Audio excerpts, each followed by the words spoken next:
sim racers from around the globe, honoring a revolutionary era of open-wheel racing. With a beast not easily tamed, roaring around legendary circuits at breakneck speed. When engineers and drivers push boundaries, sometimes too far. When heroes muscled roaring beasts wheel to wheel around the hallowed ground.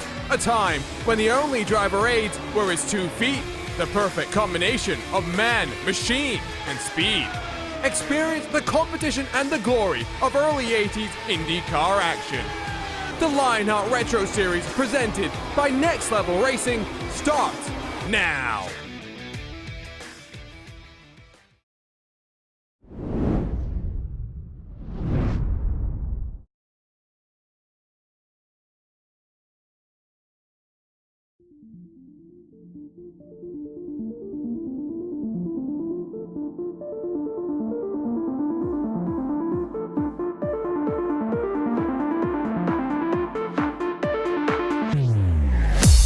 It is perhaps the most difficult triple header of the Lionheart Retro Series in 2022. It personifies the diversity required from its drivers to adapt and to win at the top level of this championship. A couple of weeks ago, we went to the Hungaroring tight, twisty, and technical road course. Then, just 7 days ago, to the fastest short track on the planet we went, Iowa delivered a thriller. Today, to the super speedways we go, to the rolling hills of Michigan we land. Welcome to the Michigan International Speedway, and welcome to the Gomez Sim Industries Michigan 200, presented by ButtKicker. Hello everyone, and welcome back to racespottv and coverage of the 2022 Lionheart Retro Series. The Lionheart Racing Series is powered by HyperX, makers of premier gaming gear like the legendary ultra-comfortable Cloud line of gaming headsets. Whatever you play, however you play, HyperX knows we're all gamers. My name is Arjuna Kankipati. Our phone wires got crossed and DJ Clark is not alongside me today. He is in Nashville getting ready for the second running of the Music City Grand Prix. I'll be by myself for tonight, but I'm very excited, so let's dive straight into our Next Level Racing pre-race show. 3 back-to-back races, and how difficult they are when they are so different from one another. Here at Michigan, of course, we worked our way past the halfway point of the season. Still some new tracks left on the horizon. In a couple of weeks' time, we'll go to the streets of Long Beach for what's bound to be a thriller, and then a month-long wait before our doubleheader in the land of the rising sun. First to the Twin Ring Motegi Grand Prix layout, before heading over to the Oval for what has become a staple across of Lionheart competitions.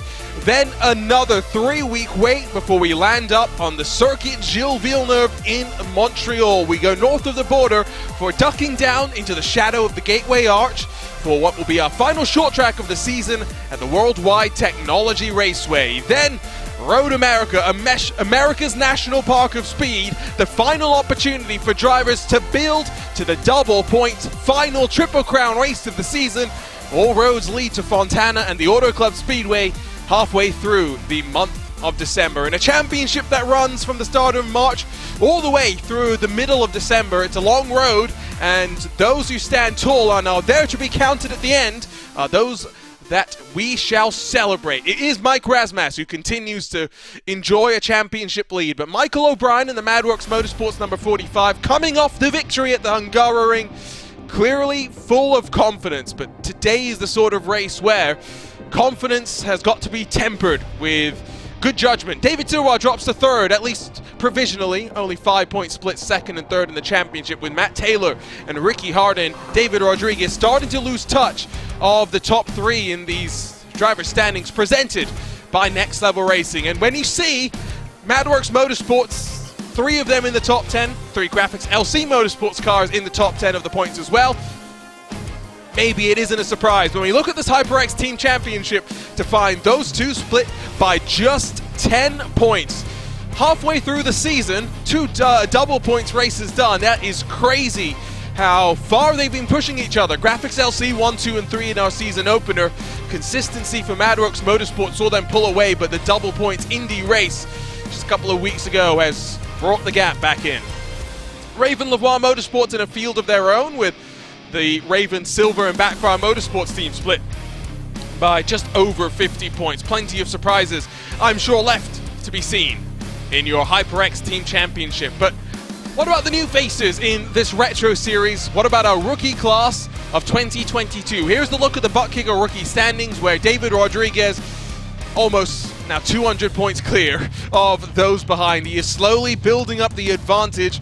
Rodrigo Munoz jumps to second, just 7 points clear of Luis Gonzalez Nunez, who is enjoying a bumper year across of Lionheart competitions. Valiokas ran well at Iowa last time out, building his confidence on the ovals, while Jim Herrick, our first Triple Crown winner of the year, drops behind his teammate Luke Daniels, has gone from second to eighth in the span of just a few rounds. We are in Season 6 of this Lionheart Retro Series as we talk you through the series details presented by Gomez Sim Industries. We're in the Lotus 79, a Grand Prix beast that we now take around the world and across of America to the finest ovals this country has to offer. They all drive custom fixed setups designed by RaceSpott's own Andrew Kinsella. The only in-car adjustments, the 2 hands and the 2 feet of the drivers to adapt to dirty air, to adapt to the pack that builds around them. We're fighting for just over $7,000 in cash and prizes. Of course, we've seen prizes paid out for our Triple Crown events already, but our champion will walk away with a Next Level Racing GT Track cockpit, as well as a Moser Racing direct drive wheelbase and Formula rim. With our 2 Triple Crown races in the books, just 1 left, and it will be the season finale. And you cast your mind back to the end of 2021, when it was Aaron Morgan versus Matt Taylor. With all the laps ticked off, with the checkered flag in hand at Auto Club, they were lockstep on points. To count back we went, confusing 15 or 20 minutes. Ultimately, it was Aaron Morgan crowned champion, but as he commits to just a part-time schedule for 2022, a new champion will be crowned in both your Drivers' Championship and also your Team Championship, with Avatar Auto Racing splitting up 2 of their drivers, now of course becoming part of the MadWorks Motorsports stable.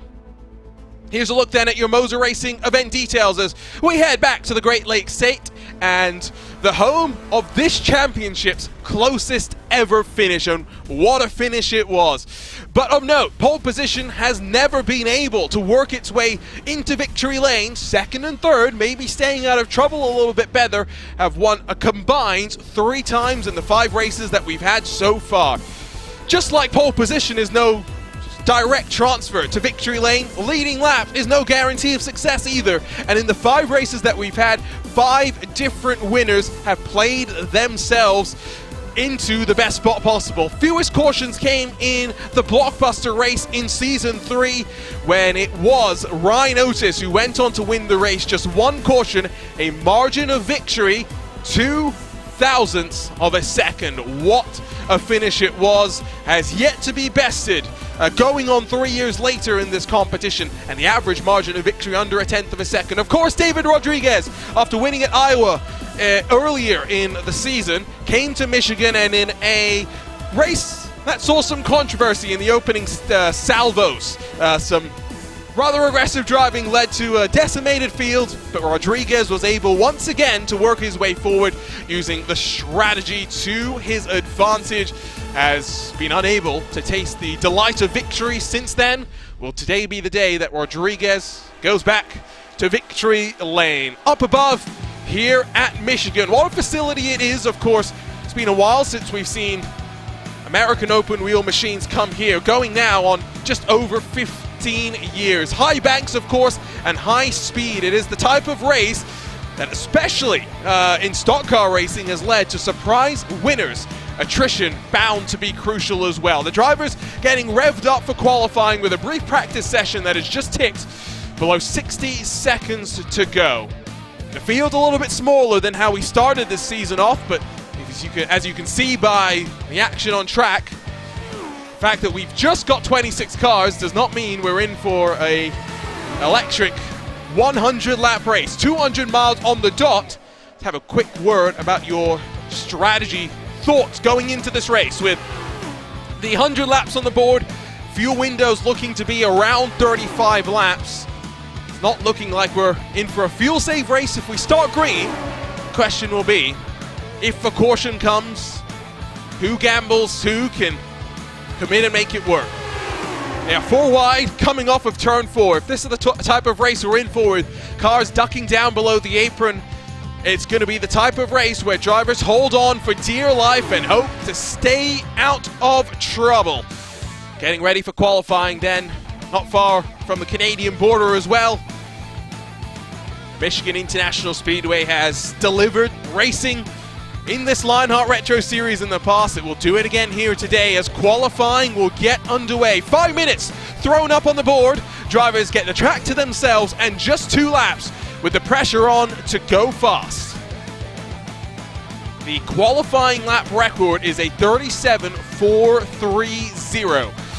Works out at about a speed of 192.4 miles per hour. We go almost a full 5 miles an hour quicker, in race trim when the draft builds up 197 almost on the dot in racing just a couple of years ago. Last week we saw plenty of tires having to be taken as the thermodynamic load borne through the tires on the short track of Iowa made it difficult to figure out the strategy. We are undoubtedly going to see something similar today, but exactly what's that going to be? Who has dialed in the optimal strategy when it comes to your pit road calls? Matt Taylor will work his way to the line, searching for some momentum after becoming your first repeat winner in 2022.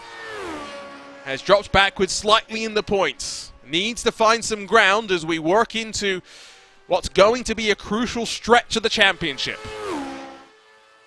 A couple of end-of-line penalties to note as well, with Adam Fraser and Chris Fowler starting from the back. Chris Staples in the number 96 will be serving the first of a 5-race suspension starting today.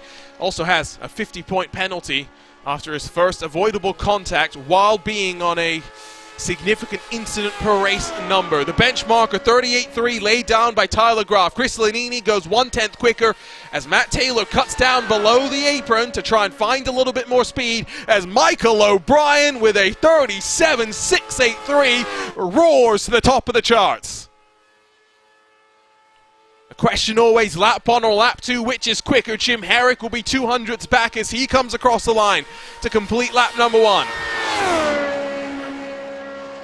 Matt Taylor will wind it up, dips below the apron, below the yellow line through the corner. Reagan jumps up front as the times come in thick and fast. Taylor will work below the apron once more with the pressure on to deliver into the grass. A 37.701. Taylor will be lucky to start inside of the top 10, although provisionally half a tenth back as it stands right now. David Sirwa has gone pole with Luke Daniels' form continuing to improve. He goes provisionally second with just Gallers and Hearn left on track without a lap time set. 19 lap times onto the board. Danny Roberts goes up to 4th in your number 43 machine for Alex Guyon, looking good on lap 2. The slowest of all jumps to the top 5. Nicely done with the pressure on. So 120 seconds will be left in the qualifying session. For those that have finished, they watch on as the likes of George Zaldo come across the line to complete his final attempt. He'll jump to 14th. Munoz to 16th in the Backfire Motorsports 06. What can Richie Hearn do? Number 70. When Richie's internet is playing nice, he is capable of winning. We've seen him show speed across of all the different disciplines that we have to offer here. To line, he'll go 19th on lap 1. Plenty of time still to be found. Jump on board and look at the width of this track. It is very, very simple and a bit too easy to commit to a 4-5 wide moment. Ends in disaster, not just for you, but those around you. For Richie Hearn, 37.65, the benchmark that David Siwa has laid down. Can Hearn step up to the gauntlet? In qualifying, will better his lap time, but only by 100th of a second. Stays in 19th as Ricky Hardin will be the final car to build up in qualifying.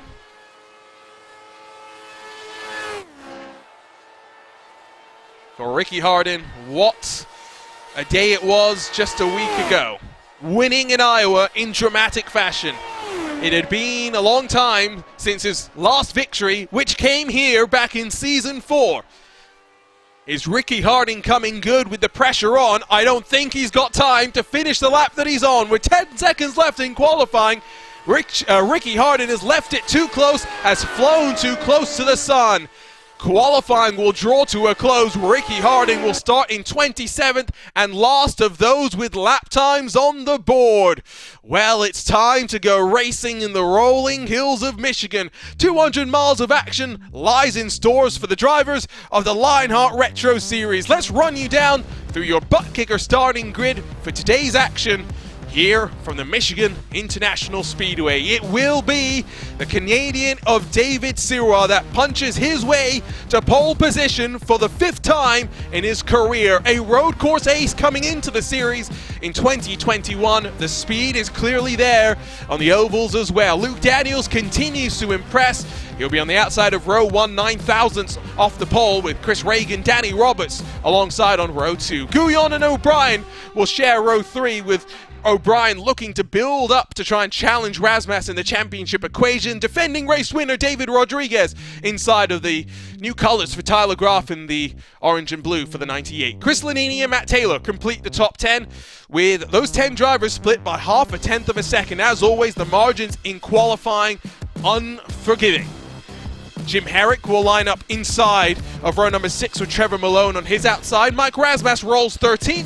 Series organizer George Ansaldo to his outside. Gabe Wood in the JD Esports 04 starts 15th with some work to do with Rodrigo Munoz next to him. Forsyth Valenzuela, row number 9. Richie Hearn and Hugo Gallis will bookend the top 20. Cody Wenzen and Ricky Harding, final cars with lap times on the board. Harding, a world of work to do with Nunez and Fraser, Rigney and Fowler making up the 26 cars that are ready to go here in Michigan today. Slightly smaller field than we're maybe accustomed to. The biggest field that we've seen here before, 37. Just 2 cautions last year. Can we look to hit that number once more? That will be the hope for the drivers as they look to stay out of trouble, continue building championship hopes. 100 laps will be on the board as we get ready to roll off a pit lane. And as always, featured onboard cameras to walk you through. Let's start with Chris Reagan as he rolls from 3rd position, carrying your ButtKicker onboard camera. Sim racing is better with ButtKicker. Visit thebutkicker.com. For Michael O'Brien, it's 6th on the outside of row 3. He carries your Gomez Sim Industry onboard camera, makers of high-end esports equipment and controls. Visit gomezsimindustries.com.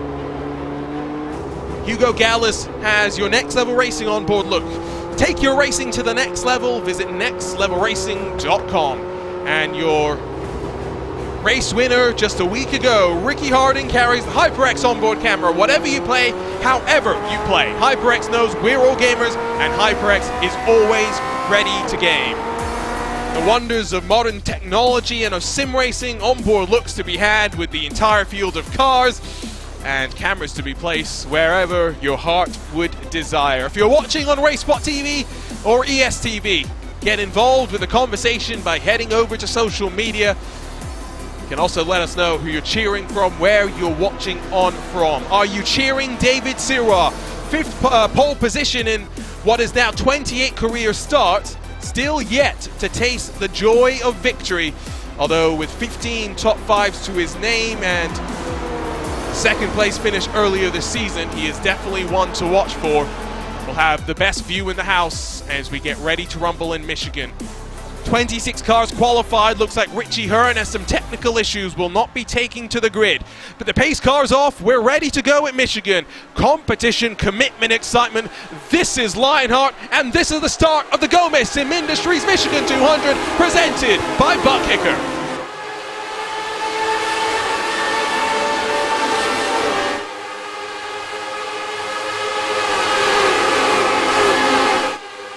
A nice tidy start from all involved. It's a 100-lap race. Survival, the name of the game in the opening stages. Single file, they'll rumble down into turn 3. One car looking to maybe look down low. Luke Daniels not having a great start from the outside of the front row, swarmed by those behind. He's dropped to 4th and running up high, defending down low. The pack on the outside will start to build. Sirwa will lead lap 1. Reagan, Roberts, Daniels and Guyon, the rest of the top 5. Taylor and O'Brien, the teammates, 6th and 7th positions. Where exactly do these drivers want to be? Remember, with fixed setups, the car will do what the car will do. There's only so much that one can think about in terms of how you play out this race. Taylor, after struggling in qualifying, has got the charge on immediately. Around the outside, he commits to 2nd, he'll charge. Behind Matt Taylor, Luke Daniels trying to work with him to push forward. 3 wide at the line they will go. Shades of 2021, shades of the tension that resulted in several huge incidents. Lovely sight of the cars up to racing speed. Lap times out, at least for right now, in the 37.189 bracket for pole position. Taylor will look to the outside, will think about the challenge for the lead. Not going to build up enough momentum to be able to lead at the line. Behind him, does Daniels want to cut down low? He will. Daniels finds his way down to the low line. Forsyth has worked his way forward. This is all about positioning your car where it needs to be. When the momentum builds, which line do you want to commit to? They're almost 2 wide through the entirety of the top 15, at least for the time being.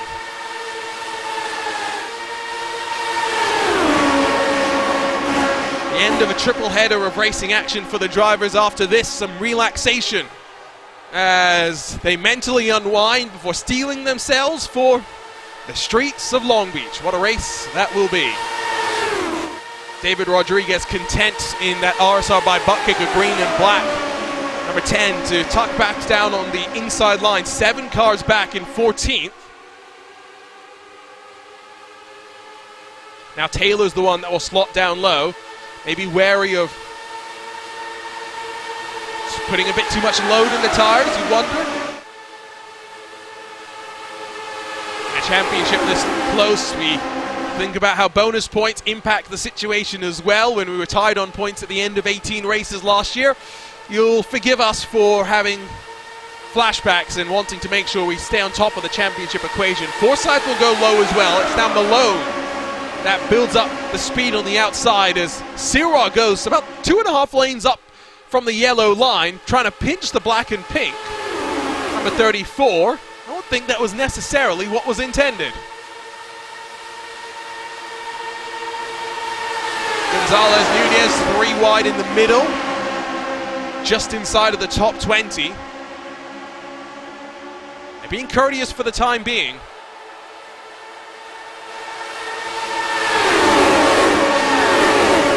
Turn up the engine noise of these Lotus 79s. Bias ply tires designed to go a race distance, but at these speeds with the loads that we've seen being thrown on the ovals so far through 2022, we know there is the reality that there will be calls made for tires at some point in this race. Working towards lap 8. Plenty of cars electing to hang back. Plenty of others looking to work forward early in the race. Down onto the apron for a moment. Reagan in the number 19. That was a closer moment that he would have wanted. We hang on, we go green still. But 4 cars inside of the top 6, double-digit gains. A pair of 10 pluses, a pair of 14 pluses as well. Now Anzaldo, the bit between his teeth. They want to make it 3 wide. Forsyth gets some clean air onto the nose of his car as he shuffles up half a groove. Anzaldo's going to get a great run out of 4. Malone, not sure if he got tied, not sure if he got loose on corner exit, lost a whole bunch of momentum. Sirwa now slowly moves up high. This is a super speedwell style race in a stock car, where the lead car decides which line he wants to run. Forsyth down low has a nose in front as they bank off of turn 2. With momentum up high, Gabe Wood searches for a spot on the podium. The battle for third, 3 wide. Malone losing some ground on corner entry. The very outside will build for Wood as they power off of turn 4.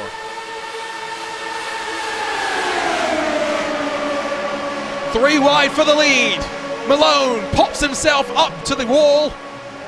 Forsyth might try a slide job to ensure that Silwan doesn't get the ramp off of 2. These guys are fighting hard, fighting close, fighting clean for the time being. Lock on that piece of wood. Let's hope the commentator's curse does not strike.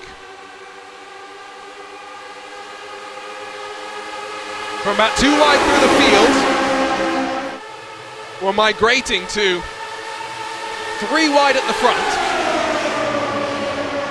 And then single file back in the pack. This time, it's Wood on the very outside.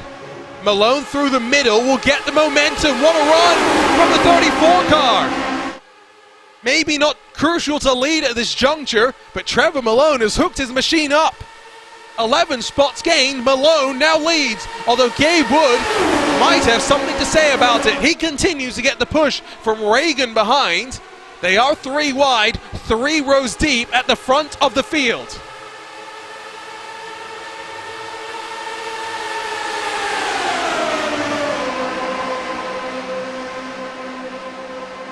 Nervy moments as the pack continues to just charge its way forward. It is single file for the top 2, 3 wide for third again, stacking up behind all the cars in this leading group.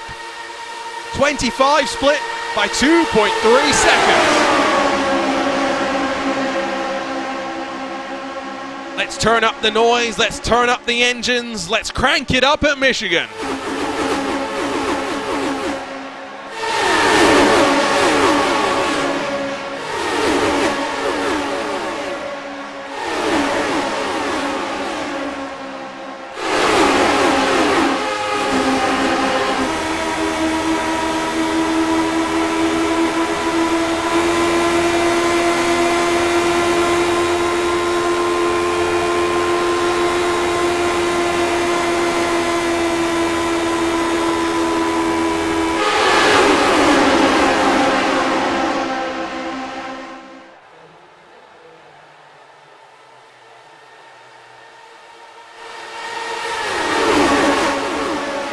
Sound of race car engines will rev up the motor of any petrol head. Lotus 79s at Michigan. It's a combination that, going now 30 years into the past, maybe its designers would be slightly concerned, but it always delivers some sort of intrigue. Today it's pack racing galore. Matt Taylor almost chopped off at the nose as he runs behind Alex Guyon. Tucked up down very low to the yellow line. Not fighting 3 wide at the front anymore. Daniels Reagan inside of the top 5 continue to rumble forward. And Zaldo in the middle as they try to work their way to the front. Trevor Malone still leads. What a race this is. The first half of this season saw many new tracks. Of course, we still have the Motegi Grand Prix layout. We still have the circuit Gilles Villeneuve. But including today, many of the tracks that we go to in this back half of the season are familiar. The drivers know them, drivers understand the challenges that they provide. For many of these drivers, they've led laps at the past in Michigan. It's one of those races where, like we said earlier, leading laps, pole position, no guarantee of victory.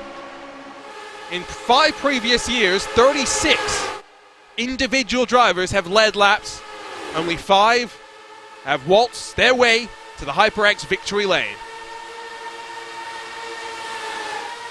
Are we thinking about 4 wide now? Down low, Chris Reagan's 19 will lead into turn 4. Fanning out on the top line. It's Malone, it's Anzaldo. Guyon loses some ground. It's one of those races for the drivers. You expect the big one. It is it is seconds away at any time. Great run from the Raven Lavoie Motorsports car in the middle. Guyon has worked his way forward commandingly. Now electing not to force the issue.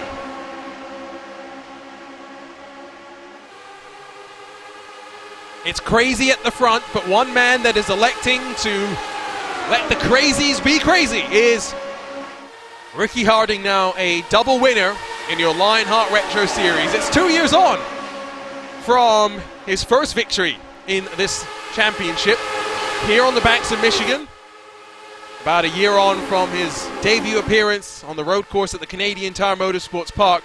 In those 43 starts, 20 top 10s, 9 top 5s, and now 2 victories.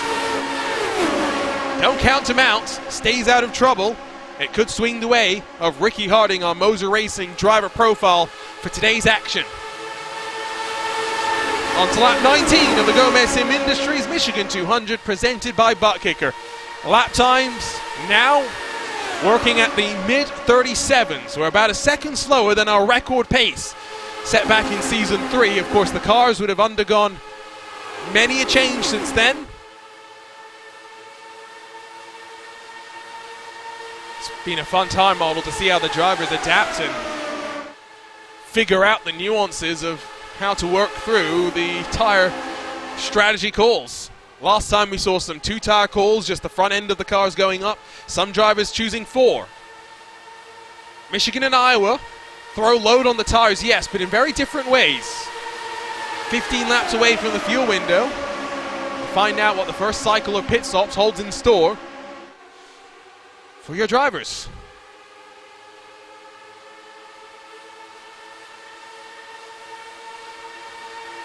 Trevor Malone entered today with 65 laps led. Has led a bunch more. Still looking for that race victory at Michigan. Forsyth led 48. They sat second and third in the all-time laps led leaderboard. As there's a nervy moment up on the high groove as Cody Wenzen gets a bit of a bobble off of turn 4. Blocks the momentum for Luke Daniels. Not sure exactly how that all developed. So 20 laps thrown into the books. So 25 going. Richie Hearn, we mentioned earlier technical issues, did not take the start of the race. Has left the garage. Richie Hearn, no points being scored here today. Love this shot across the line as they go. Do you like to be at the front of the pack? Do you like to be at the middle of the pack? I personally like to be at the front. Doesn't always work out. If you're in the middle, of course, you lose the ability to work your way through clean air. Maybe you avoid the big one if you lock it down in time. Chris Reagan now down low and at the front. On those in front as they work to the line once more. 22 laps will now be complete. This race has never gone caution-free. And I know I'm tempting the racing gods by just mentioning that fact.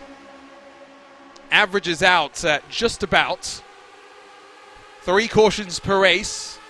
Back in Season 3, just a solitary caution that built up to the closest ever championship finish. 2000s, splitting Ryan Otis and David Clymer.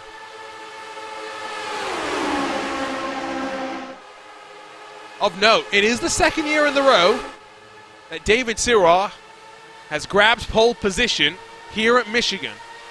Currently tucked up 7th. He's the 4th car on the low line. Can he break the trend? Can he be the first to get pole and then grab victory at the end of the 100 laps of action?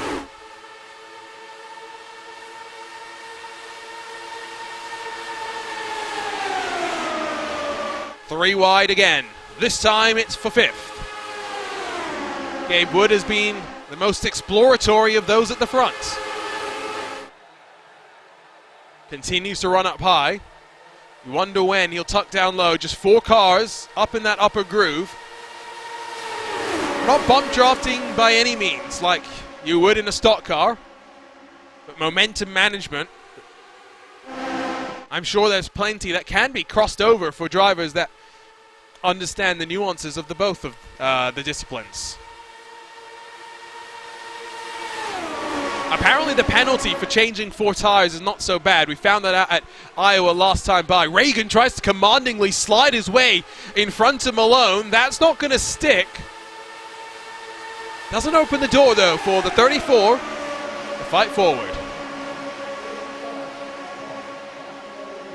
A 2-week gap before drivers go again at Long Beach.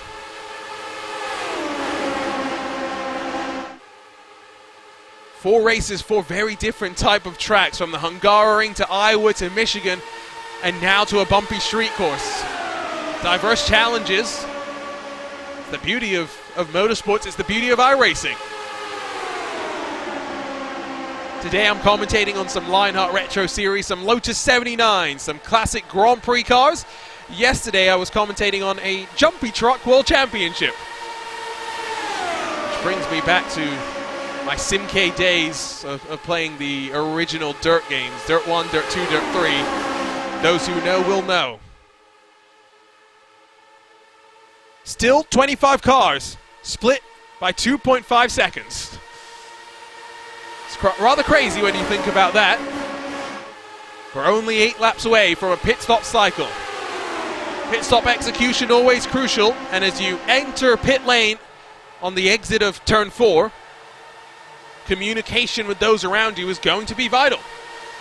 One of the benefits of sim racing is that ability to get on the radio, let those around you know, I'm coming to pit road, I'm going down low.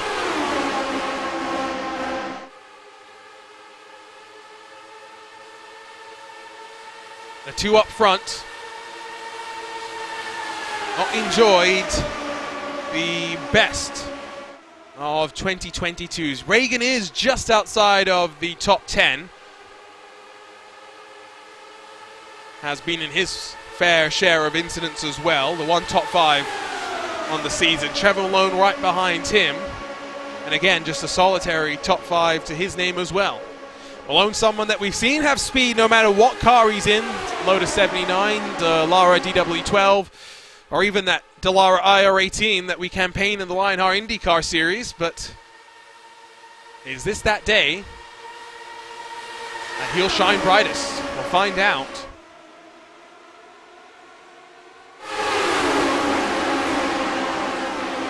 Couple of 3 wide scuffles. Plenty of single file though. Get the sense for drivers, especially those back in the pack, they know what's on the line as Ricky Harden will put in the fastest lap of the race. It will be a 37.1. We don't really talk about fall off in tires. The cars get faster as the fuel burns off. They really do become rocket ships. But Mike Razmas 24th, second last on the road. Championship leader saying, I want no part of this craziness at the front.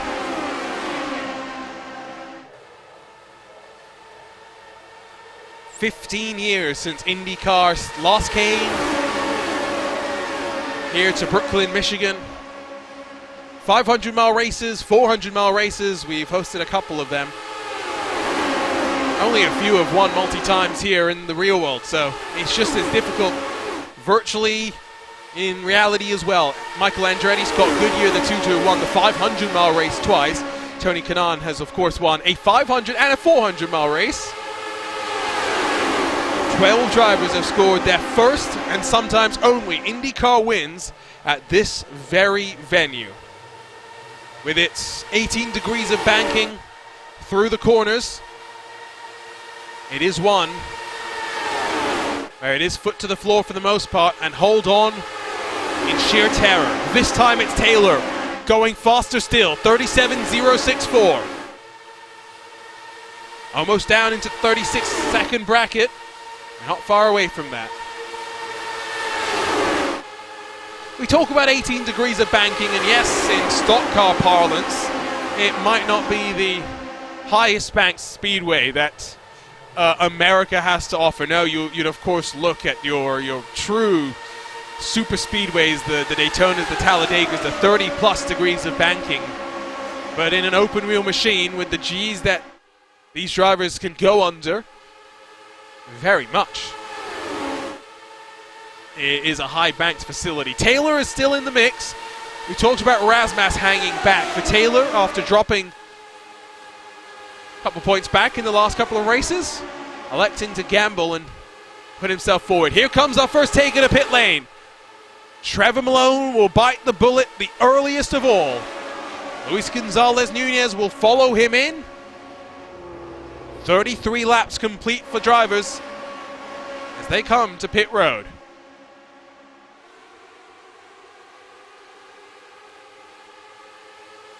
Some of these drivers trying to put the frustration of a Lionheart Speedway Series race at the New Hampshire Motor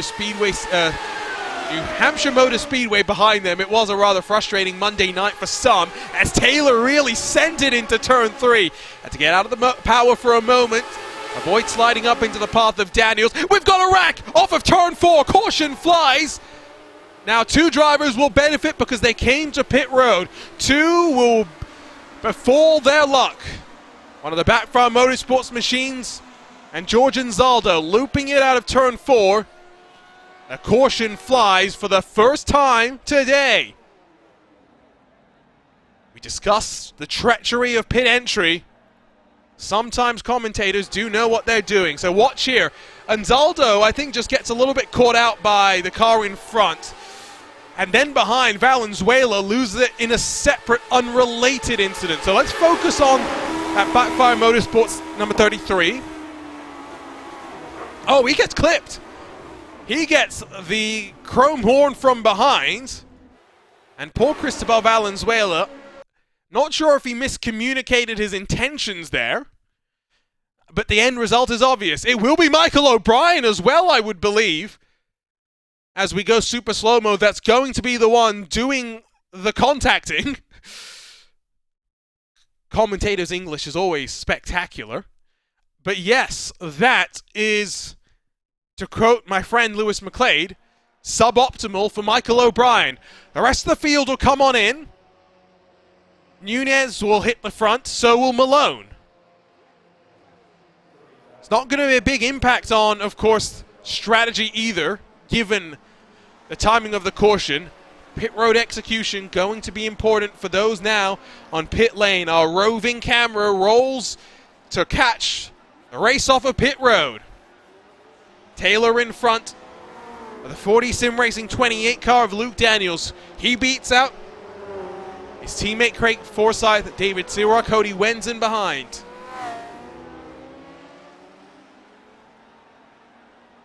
Not many shocks in the race off of pit road. But our first caution of the day, you would be forgiven if you had stepped away for a moment for thinking, oh, they were 3-4 wide. Surely they wrecked on track. No, they wrecked on pit road entry. I'm unfortunately regretful to have to say. It does mean, though, that for some, they were saved from having to commit to a pit road entry under green flag conditions. For Michael O'Brien, 9.1 seconds in the box, around the same ballpark as everyone else. So after being the one to run into the rear of Cristobal Valenzuela, Michael O'Brien, at least he does not have the double whammy of damage to his car. If you're watching, you're just joining us, welcome to Michigan. Welcome to RaceSpottv, and welcome to the Gomez Sim Industries Michigan 200 presented by ButtKicker. My name is Arjuna Kankipati. By myself for the ride today. Bit of a miscommunication. Our wires got crossed with DJ Clark, who is, of course, in Nashville, getting ready for the second running of the Music City Grand Prix this coming weekend. Hopefully, a little bit less chaotic than it was in 2021. We had similar sort of hopes about Michigan in today's Lionheart Retro Series feature appearance. Has been pretty good. Yes, we've had the moments of sheer terror as 3 rows of 3-wide action, but for the most part, drivers have done a good job to work their way through the danger. Lights are off on the pace car. Back to racing, this time at the line. So top 5 will be Malone, Nunez, Taylor, Daniels, and Forsyth. Your pole sitter, David Sirwa, drops to 6th. Cody Wenzen behind him. And Zaldo despite his moment, still comes out in 8th position. Lost it out of turn 4. Had to bail from pit road entry. Still inside of the top 10. Could be worse. O'Brien, Roberts, Harden, the rest of the field inside of the top 10 as they bunch themselves up and get ready to go once more.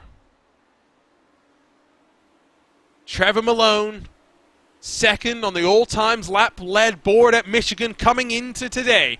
He will lead us to get us back underway as the caution comes to a close. And the Michigan International Speedway, a good jump from Malone. Nunez caught napping, Harden trying to attack to the inside of O'Brien straight away. Not the most coordinated of restarts, it has to be said. They'll build the speed, they'll build the momentum. The intensity will build once more as well.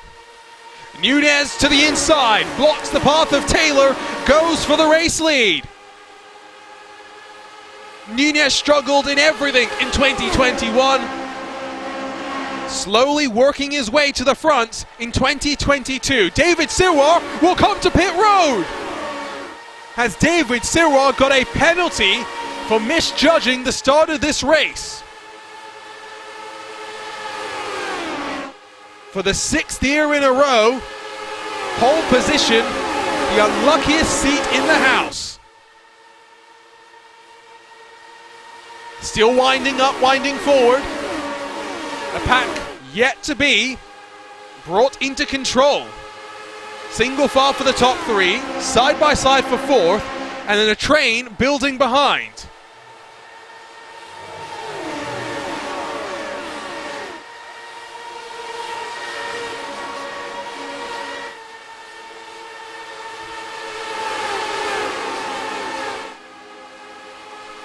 Gabe Wood has also come to pit road, only 3.3 in the box though, not sure what happened to him. Confusion on the start, that is for sure. Sirwar will drop potentially 2 full laps down. Malone has gone from the front to 6th as Taylor leads from Nunez, Daniels, Forsyth in 4th. For David Sirwar, damage limitation for the rest of this race. Might be using one of those drop weeks. 18 rounds of this championship, drivers are allowed to drop the bottom 2.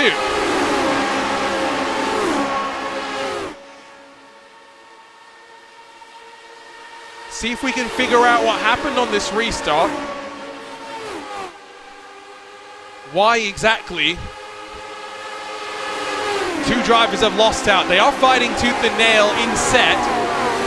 As we look at the replay, nothing stands out to me. Word from the paddock as well is it was equally bizarre for Gabe Wood. I just wonder if there was a bit of a glitch there. We'll look again and we'll go up above. They check up, but there's no side-by-side action past the line. I'm not sure about that one, that's for sure. 3 wide for the lead they go though. Taylor down low, Wenzen in the middle, Daniels back to the upper groove. Oh, it's a fantastic race we're being treated to here today. Yes, a caution, but not because of the intensity in these battle packs.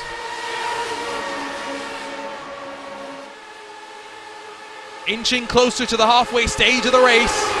For Taylor, this is a potentially must-win race. Has dropped 68 points back in the championship situation.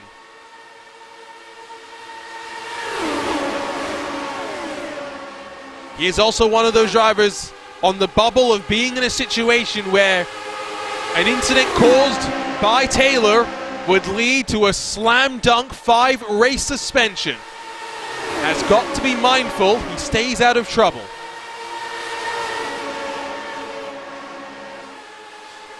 Word is for Gabe Wood, the penalty was during the caution rather than on the restart.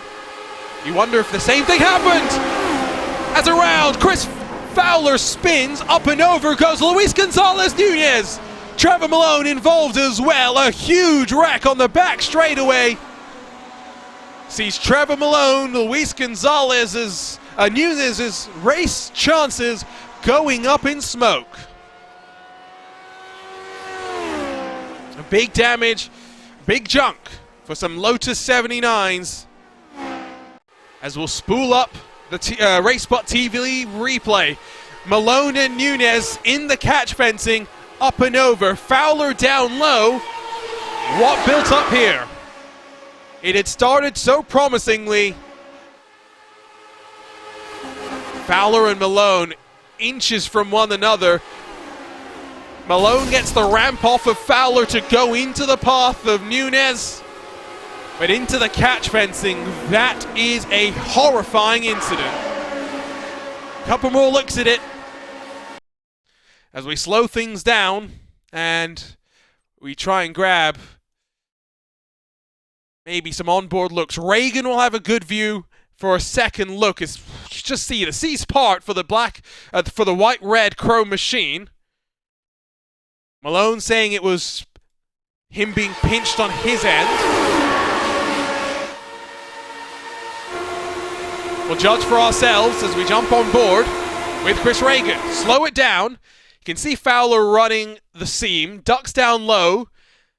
Malone's a seam down, and I would just from first glance say, agree with Malone. And there's the C's parting for poor Chris Reagan, who needs a change of underpants after that one, that is for sure. We will see some split strategy calls as a result of this incident as well. Had only gone about 8 laps of green flag racing before this caution flew. One final look is for the final time. We'll slow it down. Just see the aftermath here. Yeah, huge one for Malone, for Nunez. 2 drivers looking for some good results. We're looking good as well. Glad we're racing virtually and not in reality today, that is for sure. Back under the watchful eye of Benny, our pace car driver, once more. You can see on that left side those that have made up ground in this race. You can also see those that have pitted. 15th on forward, stay out on track. Razmas, the championship leader. The first car to duck to pit road.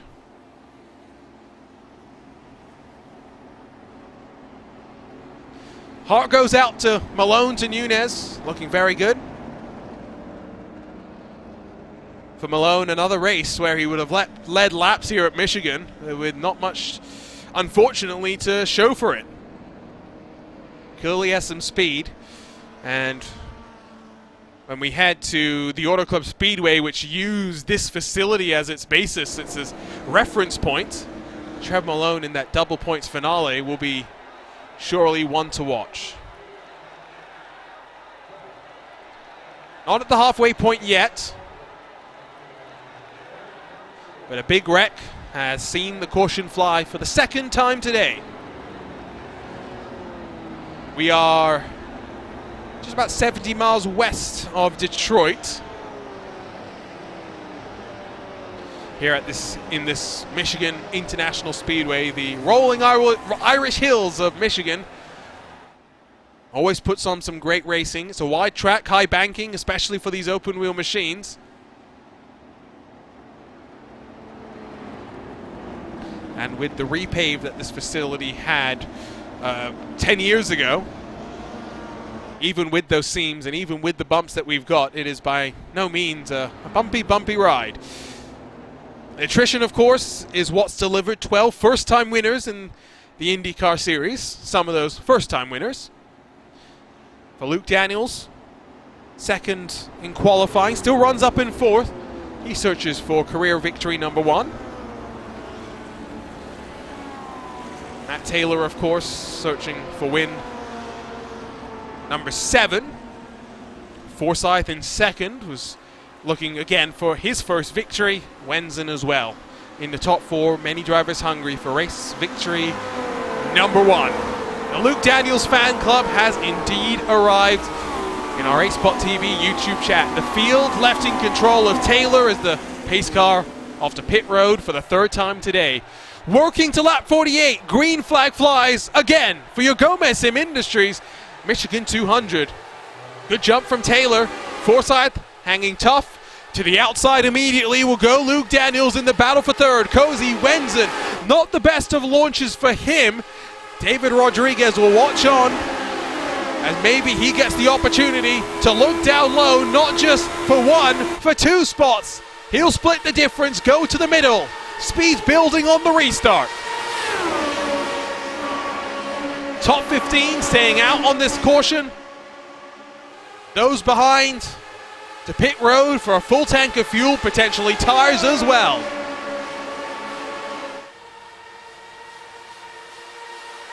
Daniels hung out to dry on the outside line.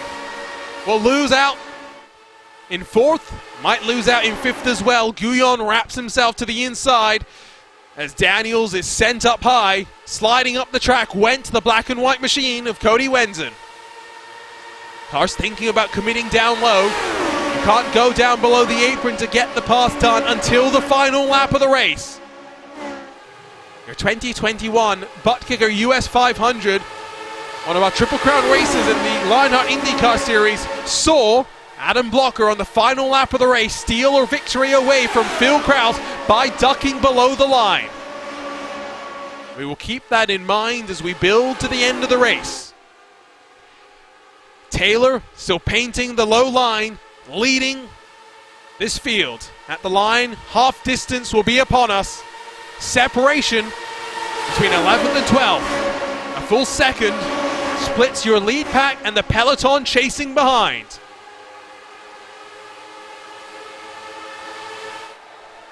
Half distance in the books.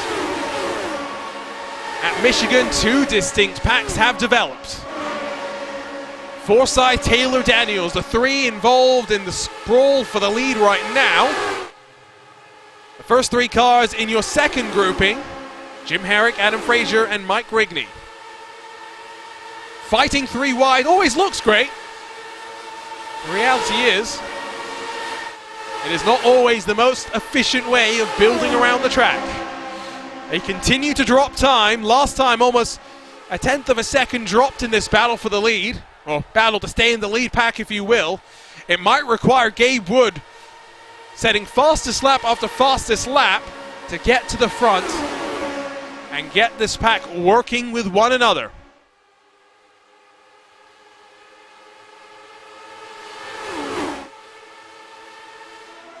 Look from up above once more. What a sight it is with these Lotus 79s. These bias ply tires have really changed in the race spot era of this Lionheart Retro Series, dating back to the start of 2021 when we went full race distances on ovals and road courses alike. Now we think about the calls in pit road, we think about the nursing of tires through runs, and we think about who is setting themselves up for the end of this race.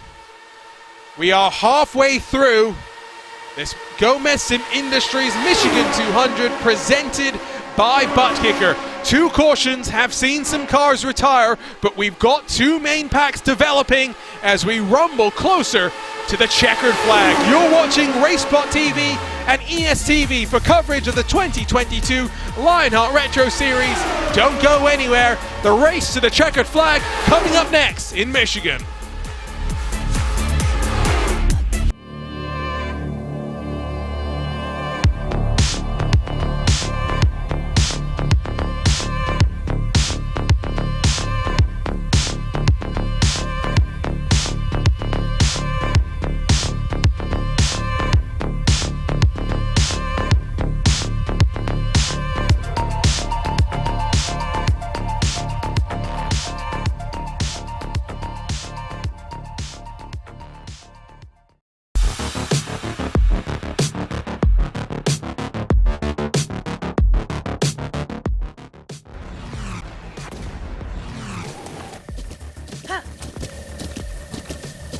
With the ButtKicker Gamer 2, what you see and what you hear is what you feel. ButtKicker, the future is feeling.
Welcome back to racespottv and the Michigan International Speedway. The tension continues to build here for the Gomez Sim Industries Michigan 200, presented by ButtKicker. It is electric at the front of the field, where we continue to rumble almost 3 wide for your race lead.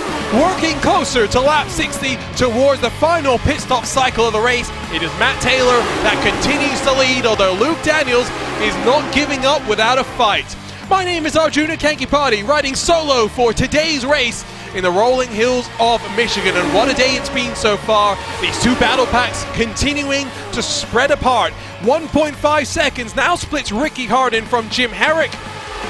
The Gaggle, 12th on back, will need to start to work together as the wheels of time continue to tick away, as the laps continue to tumble on past. Michigan known, of course, for this high-speed, high-intensity racing. And for the drivers, this is one of those races where the heart rates will be high. And we've already seen, for the likes of Chris Reagan, a very nervy moment as he tried to carve his way forward. And a caution was brought out. Reagan, no damage on his machine. They're fighting plenty hard at the front. It is not for a lack of effort that Matt Taylor continues to lead. Daniels, Reagan, Forsyth, Wenzen have all given it a go. 3 wide into the corner again, they'll try. I always talk about the importance of data downloading, understanding what you need to do on the final lap of the race. It's well and good leading 99 laps. If you lead lap 100, that's the only lap you need to lead. Clearly, the outside line is not as effective at getting the pass done, even as the tires begin to wear off. Remember, we had the split call on strategy during the last cycle of cautions. It has meant a number of cars have come down to pit road. A number of cars elected to stay out. We had 15 that gambled and said, we will see something more. I think my call is to stay out. Those that pitted have been unable to work their way forward. You see that on the left side of the screen. 3 wide, 2 rows deep for the lead. The Gaggle behind is closing the gap down below 1.2 now. Jim Herrick, maybe in conjunction with Gabe Wood, starting to get the pack working as they need to do.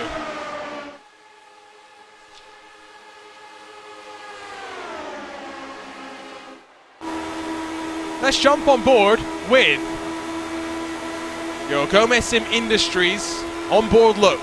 And in the thick of the pack, down low where it can be rather dangerous, Michael O'Brien will operate as our camera vehicle for today. You can hear the foot to the floor, the engine crying out. As for 100 laps for 200 miles, its driver demands the best from its machine.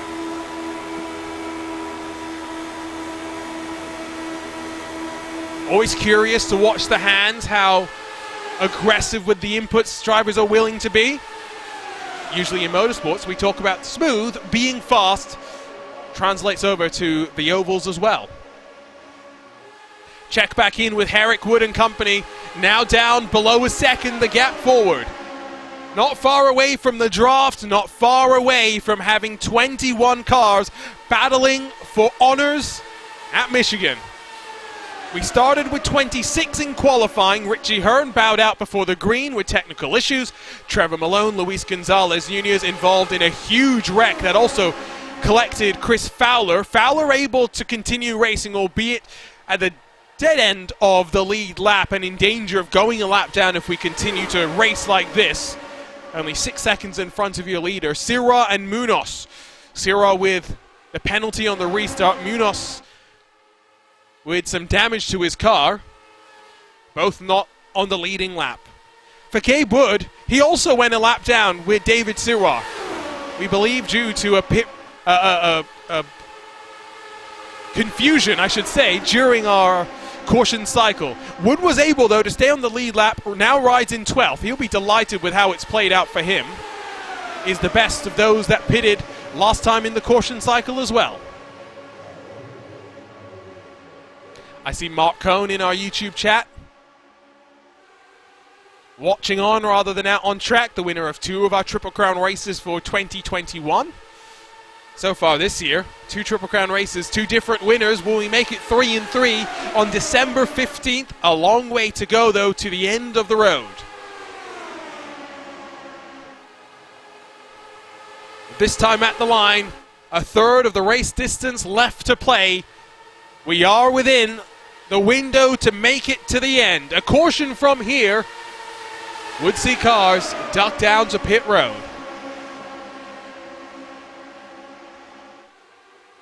They've stacked up 2 wide now throughout the top 10. 3 wide again at the front for 2 rows of action. And Zaldo Reagan in the middle, being mindful of those cars on the outside, pinching them down.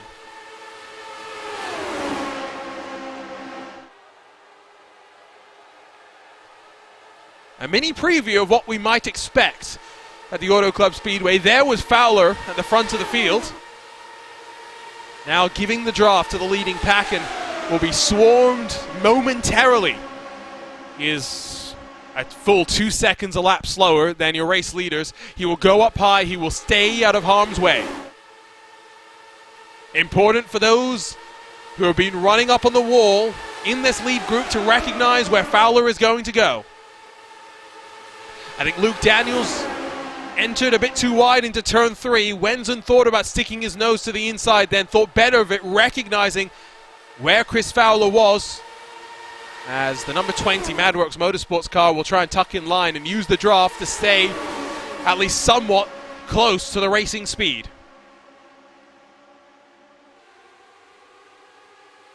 Rodriguez Daniels for 5th. They're looking to solidify some position.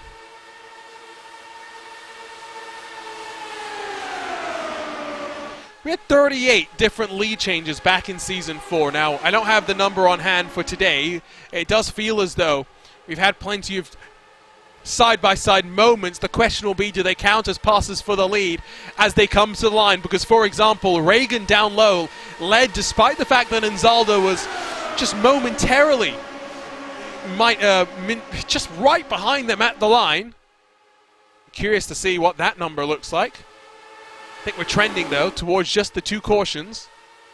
If we got a third, it would be the field, you'd have to think.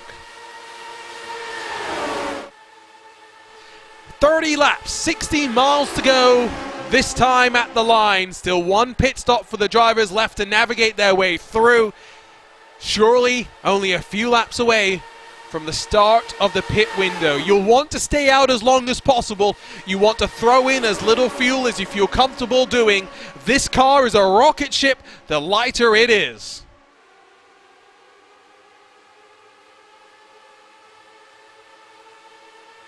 For Richie Hearn, for Lionel Kalisto, and for Chris Reagan, they came into this race knowing if they started, it would be career start number 50 in the league. No Kalisto today, so only Hearn and Reagan hit that mark, although for Richie Hearn, of course, missing in action after his technical issues. Onto pit road comes Chris Reagan, 50th career start, nice and tidy onto pit lane. Valenzuela will box with the number 19. Your leaders continue to pound away the laps. It's now Forsyth that's taken over the point. David Siwa, the lapped car, down low.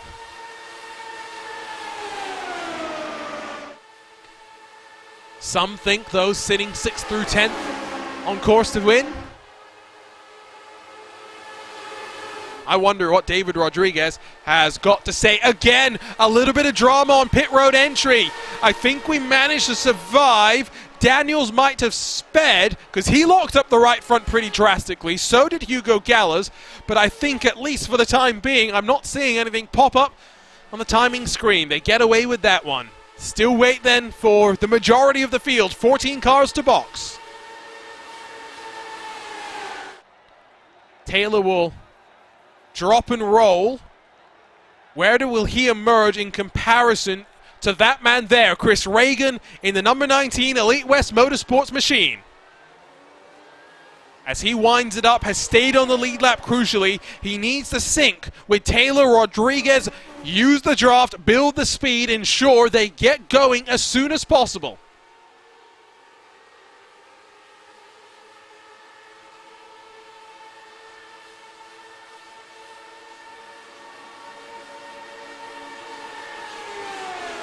O'Brien leads from Roberts, Wood, Anzaldo, and Harden. We wait for the next cycle of pit stops, as I presume Anzaldo, who's just had a moment, ran up the track, is coming to pit road. A little less committed than Michael O'Brien. That was full send. He doesn't have the speeding penalty. It's Craig Forsyth getting word that does have a speeding penalty for overcommitment on pit road. Execution on pit road. So difficult, so easy to slip up on. Forsyth finds himself in the danger zone now. Let's check in with him. Let's ride on his onboard. You'll see just too much speed. The cone goes and well and truly above the limiter. And behind him there was that smorgasbord of chaos that erupted. Let's pick up what happened here. As we jump to the wrong side, we miss the bit of action we were looking for. The pit stop cycle continues to rumble on. It's our current race winner after winning at Iowa, Ricky Harden, who slides to pit road nice and tidy in the number 7 machine. And off he goes with just Origny, for company behind. Razmas will lead. Graf, Lanini, Wood, Gallus will be the final cars to pit road.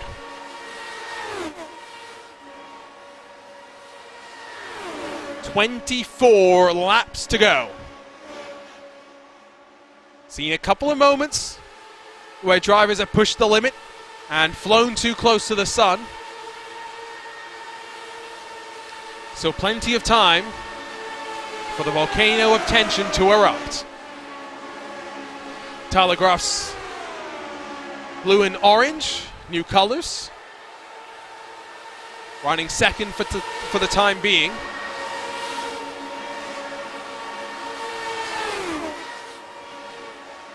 A caution now would really turn this wide open. Some would benefit, some would lose. Mike Razmas has been playing the waiting game, hanging at the back of the field for most of these runs. Your championship leader knows that with a couple of his drop weeks already being accounted for, with missing races, he can't afford to rely on them in the championship hunt. After O'Brien's commitment on pit lane, he's alongside a teammate, Reagan, to his outside as well. This is the grouping of cars that has already run their pit strategy to completion. Harden runs third in line on the low line. Reagan tucked up behind behind Taylor, while Luke Daniels, unfortunately, has dropped 1.3 back, even though he's in that second group behind the net lead. Another impressive showing for a car that struggled just to finish laps and get to the end of races in the first half of 2022. Razmas, Graf, Lanini onto lap 34 of the run. Fuel window coming to a close. At most expect 3 more laps from the 5 cars yet to dance their way down onto pit road at the end of this race.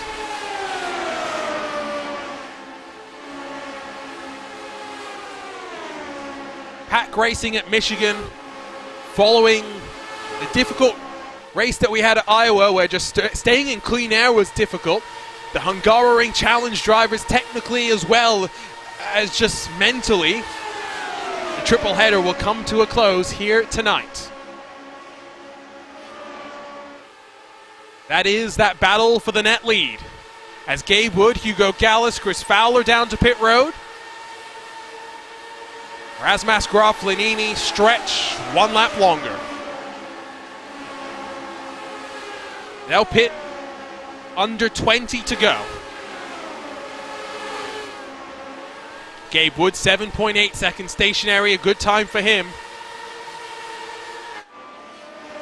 He rolls from pit road. Now where's the leading group? Our first indication of which call is the right one. The overcut will see Gabe Wood emerge in front of the leading pack, which now tucks into his draft behind. For Lenini, Graf and Razmas, they know they are a pit stop away from emerging in the lead of this Gomez Sim Industries Michigan 200. They've lost some ground this lap, but it's still trending positively for the trio that rolled to pit road this time around. If there was ever a time to execute, this is it.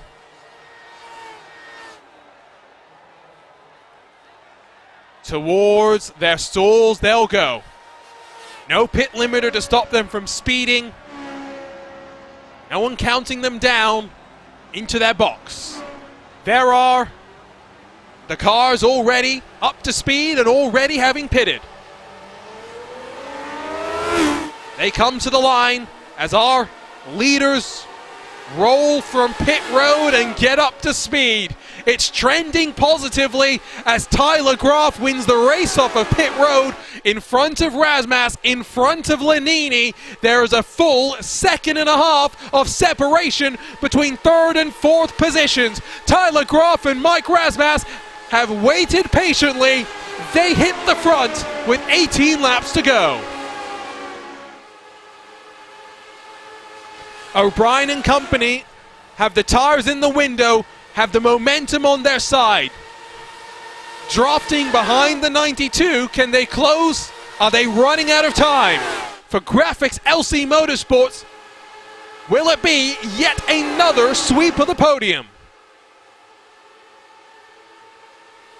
3 wide for fourth is what the trio at the front will be wanting to see. The more you fight, the more you lose. Is there still a surprise left to be played? On board with your ButtKicker onboard camera, riding with Reagan to the outside in the battle for fourth.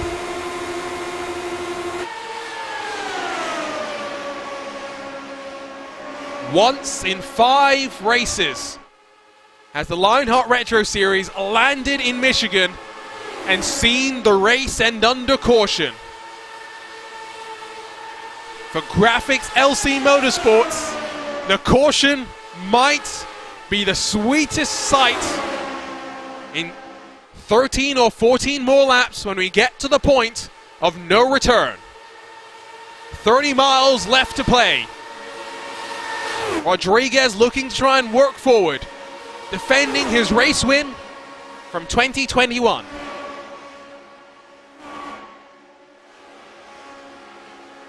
While these guys are fanning out across the banking, for Tyler Graf, for Razmas, for Lenini, as well as David Sirra, who is helping them with giving some draft. It is single file stations for the time being.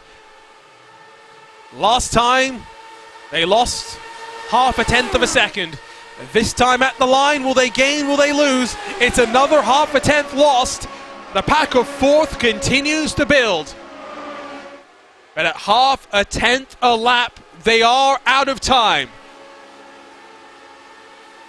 They would catch Tyler Graf by the end of the race with no time to get the move done.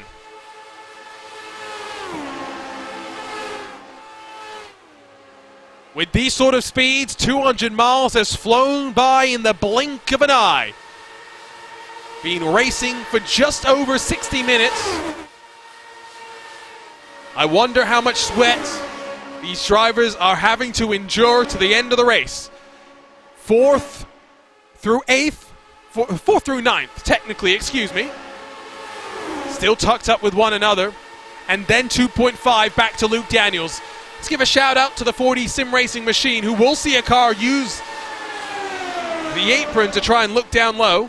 Second in qualifying, still getting quicker, is that 28 machine. Daniels' time will come. It's a strong rookie class, and for Daniels, showing speed in this back half of the season to rival that of David Rodriguez, who leads your ButtKicker Rookie Championship. The gap now between your leader and fourth, 1.6 seconds.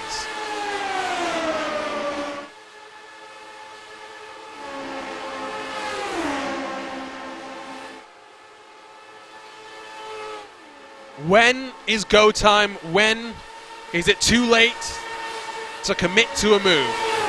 Surely that's what's being thought by the likes of Reagan, Taylor, and Gabe Wood. If you're O'Brien, second in the points, and on a run of form that is impressive to watch, I don't think you force the issue. Surely it's wiser to bank the points, to finish inside of the top 5, hopefully, and to work to Long Beach, qualify towards the front, stay out of trouble, and dominate to a second career victory.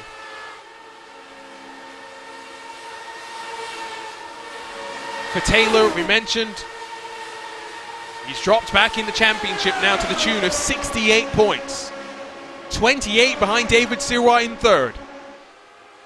The time for waiting is surely in the rear view mirror for the number 8 MadWorks Motorsports car.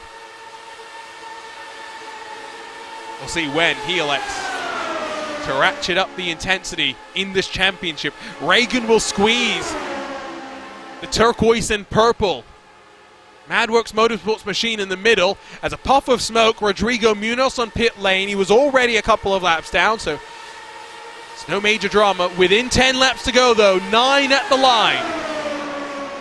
The gap has stagnated. The leading trio, the teammates will decide. How hard do they fight to the line? Do they give the sniff of victory to fourth on back?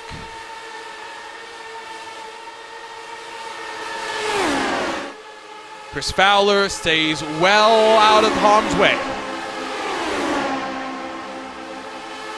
Nursing his car around. About 2 seconds a lap slower than the field around. Might actually prove as the bridge that the pack behind could use to work forward. Might be exactly what they wanted to see. Wait and see if it works out in their direction.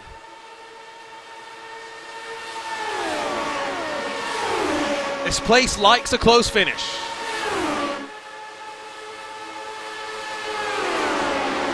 Average finish, average margin of victory, under 0.08 of a second. It hosts the record for the closest ever series finish, 0.02 of a second. With 7 laps to go, 3 stand at the front, but the gap has been chopped down to under a second now as O'Brien has found some speed. Tensions continue to build. On board with your race leader in Tyler Graf.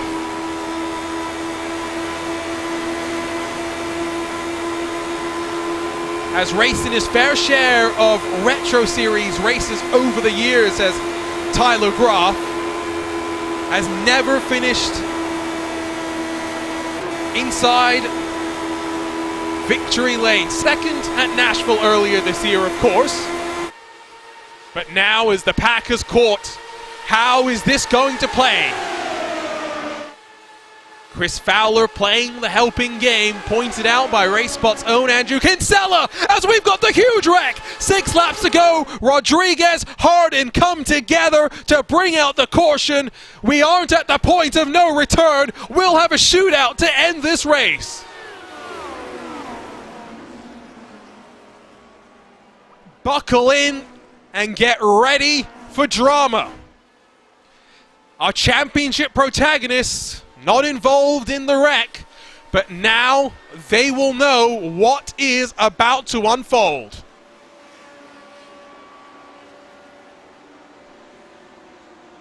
Let us go back in time and pick up the drama.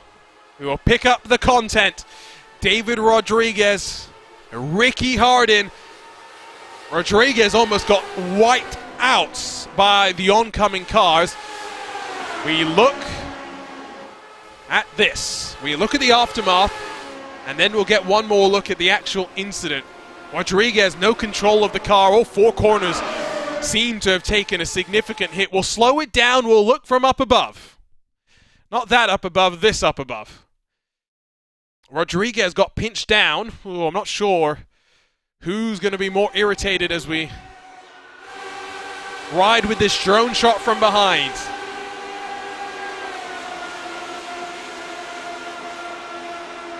Oh, I won't place any blame for this one, that's for sure. O'Brien has a bit of a checkup, comes down low. It doesn't get any nicer when you see that in slow motion, how close to disaster we truly came. The lights off on the pace car. 3 laps will decide it all. The chips are on the table. It's all to play for.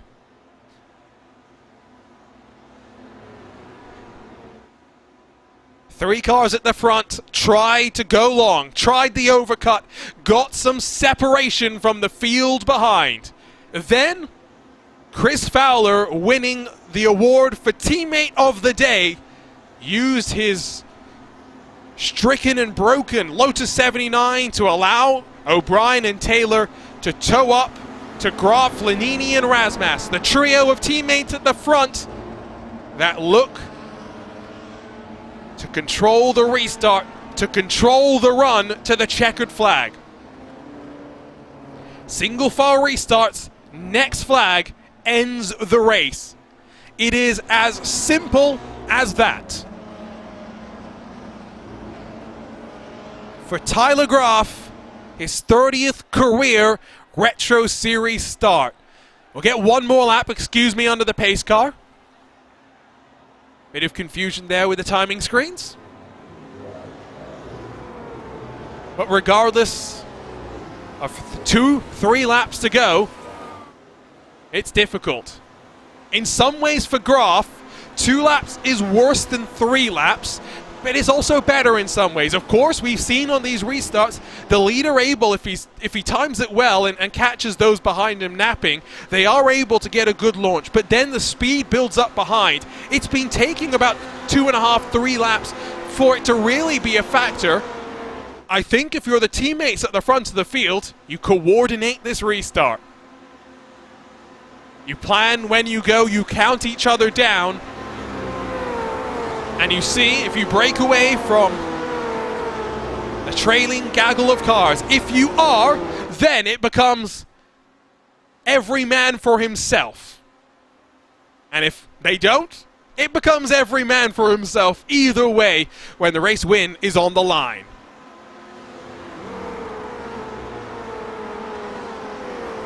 What is about to unfold in the rolling hills of Michigan? Will it be a first-time winner? Will it be a championship hopeful stamping their authority as we build to the end of 2022, to the end of the Lionheart Retro Series? Pace car will pull off for the final time today. Fielding control of Tyler Graf in the 98 Graphics LC Motorsports machine. He picks up the throttle, gets a good jump, leaves his teammates in the dust. It's 2 laps, 4 miles to determine it all, and Tyler Graf has jumped the field, leading them into turn number 1. 60 seconds left of racing if we go green. They're side by side for second. O'Brien looks to the outside to try and challenge the teammates that dominate at the front to work his way to the point of the field. The restart has stretched them out. Graf leads by 3 car lengths as they build off of 4. Momentum and draft on the side of those behind as white flag flies. 2 miles to settle it all. 6 cars in this leading pack, 6 car split by almost 1/10 of a second. They go 4 wide through turn number 1. Incredible stuff, and they all leave racing room. Graf painting the yellow line. They wreck behind. A huge wreck as a car flips up and over, but the leaders with clean track to the front of the field. Still 4 wide as they jockey through turn 3 for the very final time. 3 drivers searching for victory number 1, 1 searching for victory number 10. They're almost 7 wide at the line. I think Chris Lanini, by 6 thousandths of a second, will win the Gomez Sim Industries Michigan 200 presented by ButtKicker. That final lap of the race brought the intensity up to 11. Lanini with career victory number 3. 6 thousandths of a second is the 4th closest finish in series history. There is something about Michigan, there is something about these Lotus 79s. The Graphics LC Motorsports sweep of the podium interrupted by Matt Taylor, but Lanini Graf double delight for Graphics LC as Chris Lanini will burn it down in victory lane. A well-deserved 3rd win of Lanini's career. His previous wins came at Iowa and Homestead, has won across the gamut of different oval types, short track, intermediate, and now a speedway. We need to grab a couple more looks at those final laps of the race before we run you down through your SimRace 24/7 race results, because what a restart it was. Let's go back to the white flag. Let's watch this entire sequence. 3 wide across the line. I got a bit worried, and then I saw O'Brien make it 4. Behind, you saw Taylor, Reagan trying to find the right line to jockey 4. Behind, the huge wreck developed that saw Wenzen go up and over. A disappointing day for him, but some good potential shown, that is for sure. Now the question is, do we have cameras that are wide enough to show this finish? Taylor went below the line as soon as possible, as soon as the banking elected him to. O'Brien slammed into the wall, and they were 5-6 wide at the line. Gabe Wood tried the last ditch move, didn't work out. What a finish. Slow this down even more and zoom on in on the finish of the Gomez Sim Industries Michigan 200 presented by ButtKicker. Lanini storms forward at the line to take the win by 6 thousandths of a second. Yet another memorable race at Michigan for the Lionheart Retro Series. Chaos on the final lap, a restart with 2 to go. What else did we expect? Here are your SimRace 24/7 race results, as a double podium for Graphics LC Motorsports sees Chris Lanini take victory number 3 of the career, victory number 2 of the season. Matt Taylor will get the points on the board after finishing in 2nd, while some of his other championship rivals falter very slightly. Tyler Graf gets another podium for 2022, but after leading the field to the restart with 2 to go, I'm sure there will be some frustration. You've got to put that aside, take the positives where they lie. Chris Reagan inside of the top 4, ran at the front for most of the race. Gabe Wood plus 10 positions, also had a black and orange flag to serve for driving standards. Questionable black and orange flag, we should be clear. Able to recover to 5th. Daniels, Rasmus, Fraser, O'Brien, Guyon, the top 10, with O'Brien's incident coming to the line, dropping him just to the tail edge of the top 10. Adam Fraser, plus 16 positions, our hard charger of the race. What a drive from him. Behind them, outside of the top 10, Jim Herrick, Mike Rigney, George Anzaldo, and Danny Roberts, the top 14, while our pole position sitter struggles yet again, David Siwar, in 15th position for the Raven Lavoie Motorsports team. Cristobal Valenzuela in front of his teammate Hugo Gallas, while the final car on the lead lap will be Ricky Hardin, a winner a week ago, 18th on the road today. Cody Wenton 1 lap down after wrecking, coming to the white flag. Craig Forsyth completes the top 20 after good showing in his 40 sim racing machine. Fowler, Munoz, Rodriguez, Malone, Nunes, and Hearn. The 26 cars that gridded up. Of course, we did not see Richie Hearn take to the green flag with his technical issues. Another blockbuster event for the Lionheart Retro Series, and another time to dive into some post-race coverage And our post-race interviews, the Lionheart Racing Series is powered by HyperX, makers of premier gaming gear like the ultra-comfortable Cloud line of gaming headsets. Whatever you play, however you play, HyperX knows we're all gamers. For more information on HyperX products, visit hyperx.com. We are waiting for the broadcast booth to be graced by the presence of the gladiators that put it all on the line for us to close out that race. Many fighting for a championship, many knowing what was on the line. The gamble to stay out and try the overcut for Chris Lanini, Tyler Graff and Mike Razmas at one point looks like it was going to pay off. The caution changed the game, but Chris Lanini storms his way to a third career victory. We're now down in HyperX victory lane, joined by the driver of the 92. And Chris, what a finish that was. Almost 6 wide at the line. Yeah, that was the closest finish I've ever been involved in, by a pretty good margin, too. I didn't know if I'd have the speed for it, too, because I accidentally changed my tires on the first stop back on, like, lap 30. So, yeah, that was just... I'm impressed with everybody for holding it together as well as we did. That was incredible. How nervy are these sort of races, Chris? I mean, throughout the course, whether it was the first run before the cautions or that later run that saw your goal to stay out a little bit longer. How scary was this race in terms of running in the pack and seeing the sketchiness around you? Really, with the strategy that we were running, it was actually kind of boring in the beginning because we were mostly just saving fuel. Once we got past that last pit stop, though, and noticed we did have a notable lead on the pack, the nerves start to creep in. And I'll be honest, I've been doing this since 2001. I've been doing this for 21 years, and even now, on the final laps, I still start shaking a little bit. So the nerves definitely build as you get closer to the finish, because you know it's just going to be a dogfight to try and win. So 2 victories this season after the sweep of the podium at Homestead. Now a double podium for here today.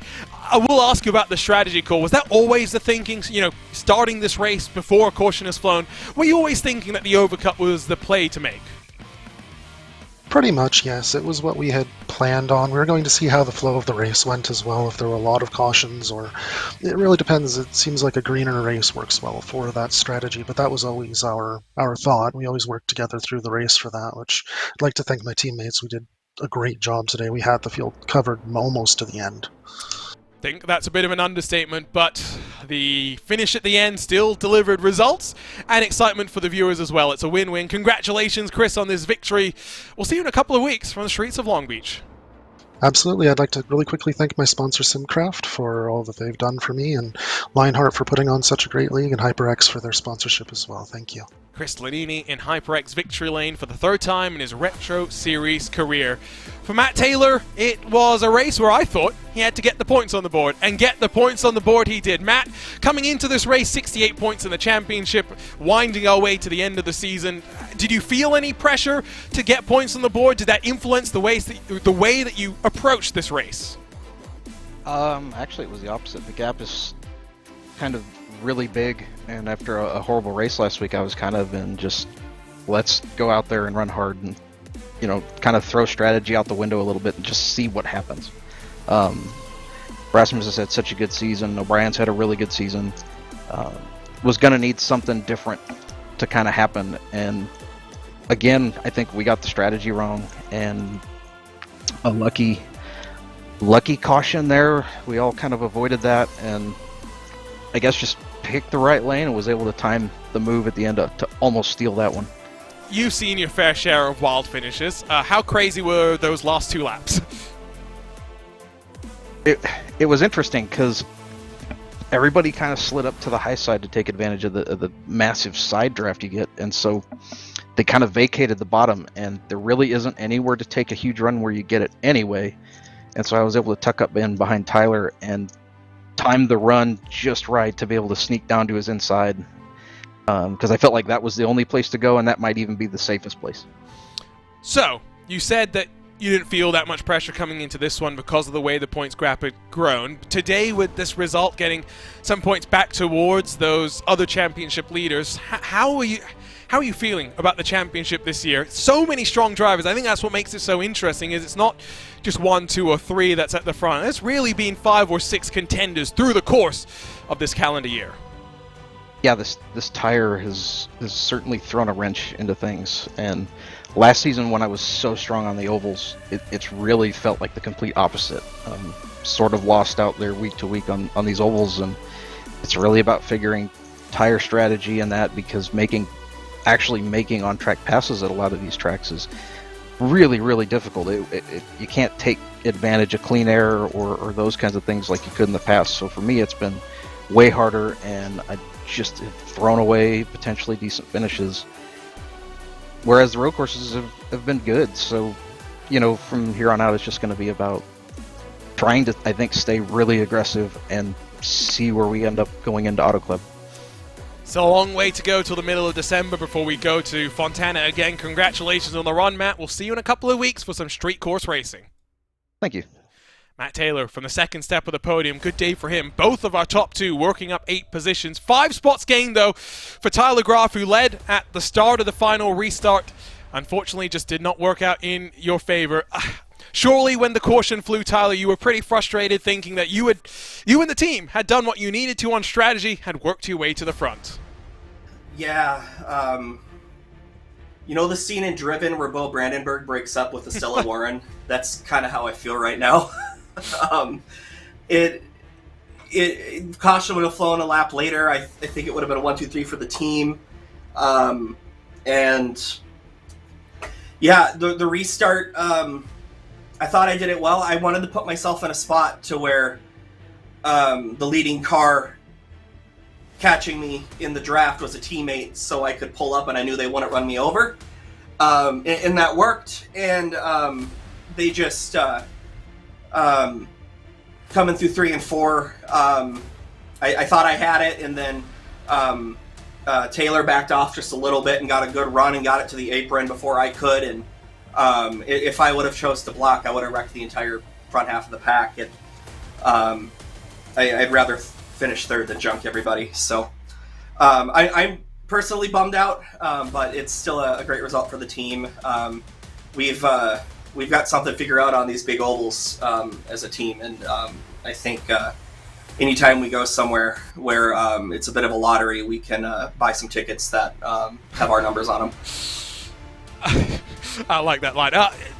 And coming from someone who has been involved in their fair share of wrecks, not just in this series, but across the series in 2022, is glad to hear that perspective coming from you.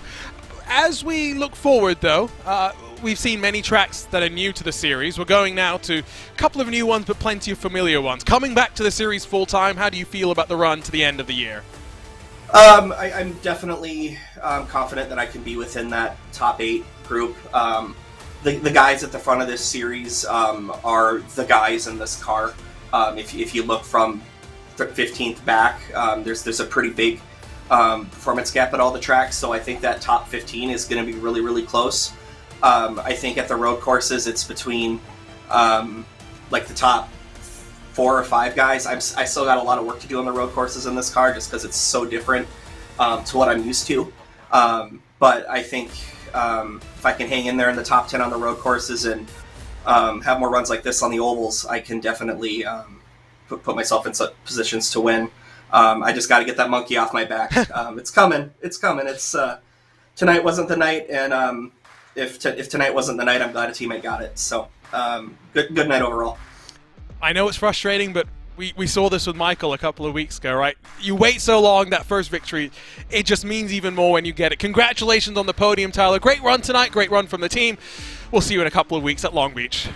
Great, thank you. Have a good one. Tyler Graf wraps up our post-race interviews. Always good to get that insight from the drivers and hear the mindset, especially from Tyler, who, like I said, has been involved in his fair share of incidents, not just here, but across of our 3 competitions that the Lionheart sanctioning body puts on, involved in some drama in the Lionheart IndyCar series just last week at Iowa, just like we were at Iowa last week for the Retro Series as well. What a race it was, guys. I mean, 6 wide at the line, a margin of victory of 0.06 of a second, half a tenth, splitting 5 cars.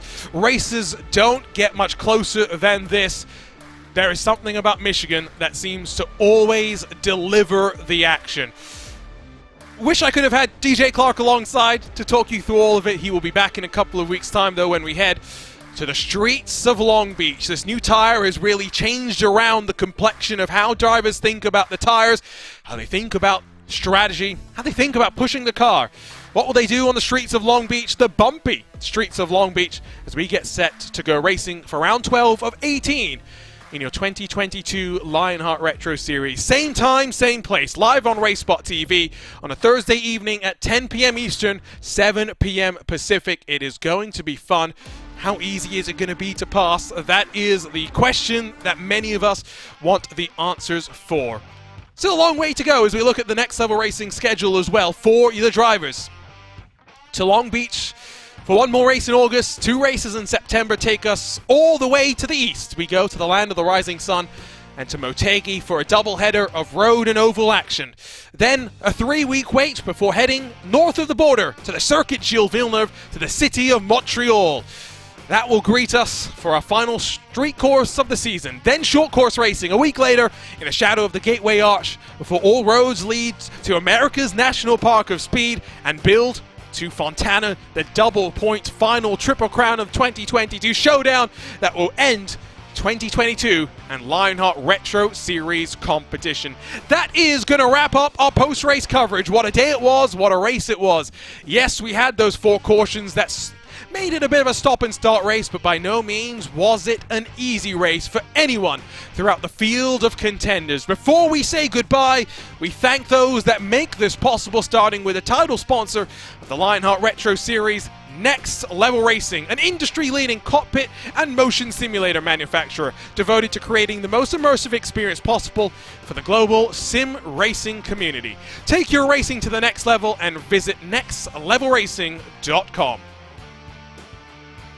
The Lionheart Racing Series is powered by HyperX, makers of premier gaming gear like the legendary ultra-comfortable Cloud line of gaming headsets. Whatever you play, however you play, HyperX knows we're all gamers. For more information on HyperX products, visit hyperx.com. You're passionate about sim racing, but it always feels a little flat compared to the feeling of driving a real car. Now you can actually feel what it's like to drive a race car. ButtKicker haptic hardware and software are easy to install and let you feel every bump in the track, slip of your tire, and engine redline. The tactile feedback is so accurate and realistic, you'll be driving faster and having more fun than ever before. Moser Racing is revolutionizing sim racing with the development of industry-leading hardware and software products like the R9 direct drive wheelbase and GS steering wheel.